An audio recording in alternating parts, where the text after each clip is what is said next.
नमस्कार आप सबको। तो एक छोटी सी कहानी से शुरू करता हूँ। 2017 की बात है। उस टाइम तक मैंने 2 कंपनियाँ बना के बेच दी थी और तीसरी कंपनी की स्थापना भी की थी जो मेरे दोस्त अब चला रहे हैं। लेकिन उस टाइम पे मैंने डिसाइड किया कि कुछ और कर लेता हूँ। तो उस टाइम पे मैंने 2017-18 ये डिसाइड किया कि छोटे स्टार्टअप्स, एंटरप्रेन्योर्स, उनकी मेंटोरिंग करूँगा जहाँ हो सके वहाँ। तो 2017, 18, 19 कोविड से पहले मैं लद्दाख से आइजॉल, अहमदाबाद से त्रिचूर, देश के जितने छोटे शहर हैं सब जगह जाकर कॉलेजेस में, छोटे इंक्यूबेटर्स में, एंटरप्रेन्योरशिप सेल में बहुत टाइम बिताया। और जब मैंने टाइम बिताया तो मैं एक नतीजे पर पहुंचा। 3 निष्कर्ष निकले। पहला निष्कर्ष ये था कि भारत में, हमारे देश में जो ग्रास रूट्स में एंटरप्रेन्योरशिप है, जो सदियों से चली आ रही है, अभी भी पूरी तरह से कायम है। हर एक घर में, हर एक गली में, हर एक गांव में एंटरप्रेन्योरशिप कायम है। पहला नतीजा।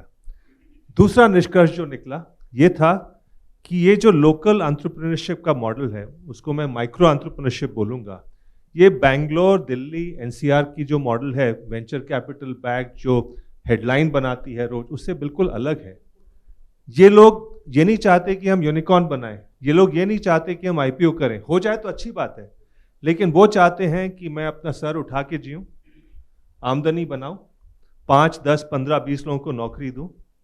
और ये हमारे देश का मॉडल का एंटरप्रेन्योरशिप का मॉडल है।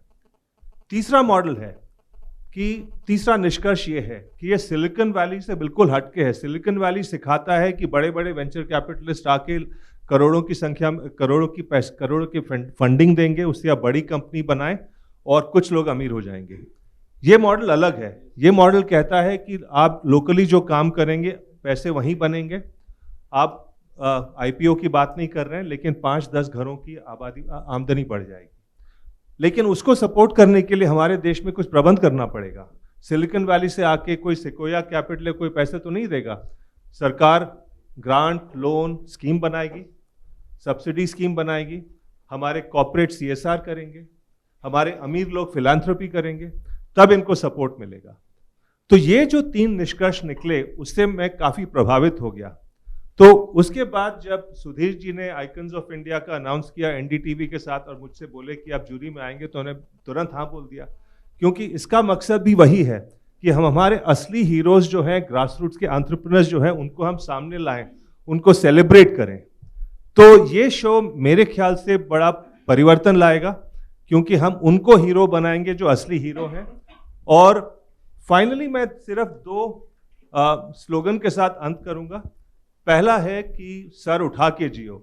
इस शो का मकसद यही है कि जो हमारे आइकन जो हम सेलिब्रेट कर रहे हैं, वो बड़ी कठिनाई से होते हुए, पैसे ना के बराबर होते हुए, हर तरह की मुसीबतों का सामना किया उन्होंने, फिर भी सर उठा के जी रहे हैं, अपनी कमाई कर रहे हैं, 5, 10, 15, 20 लोगों को और रोजगार दे रहे हैं। दूसरा स्लोगन है हर घर स्टार्टअप। हमारे जितने आइकन्स आ रहे हैं उसमें से बहुत सारी महिलाएं हैं। हम समझते थे कि इंडिया में हम जैसे मर्द तो बिल्कुल बेवकूफ़ हैं, मतलब करते ही नहीं, घर पे काम नहीं करते और सारा लेडीज़ पे काम छोड़ देते हैं। लेकिन महिलाएं जो हैं घर का काम संभालती हैं, और लेकिन दिन में जो 1, 2, 5 घंटे जो उनके पास निकल के आए, बच्चे स्कूल चले जाएं, कॉलेज चले जाएं, फिर भी कुछ छोटा सा पहले जो हॉबी होता है उसको बिजनेस में कन्वर्ट करते हैं और बिजनेस फिर बड़ा भी हो जाता है। तो इतने सारे सक्सेसफुल महिलाएं हमने आइकन्स के रूप में देखी हैं। तो मैं ये मानता हूं कि अगर हर महिला प्रभावित होकर अपने घर में एक बिजनेस शुरू करेंगी तो हर घर में स्टार्टअप हो सकता है। अगर 50% ऑफ इंडिया इस तरह से स्टार्टअप के एंटरप्रेन्योरशिप के मोड में आएगा तो देश का हुलिया तो बदल ही जाएगा। तो इन 2 बातों के साथ मैं अंत करूंगा कि ये शो हमारे लिए बहुत गेम चेंजिंग है, लाइफ चेंजिंग है, और मैं उम्मीद करता हूं आप सब भी इसका साथ देंगे। Thank you.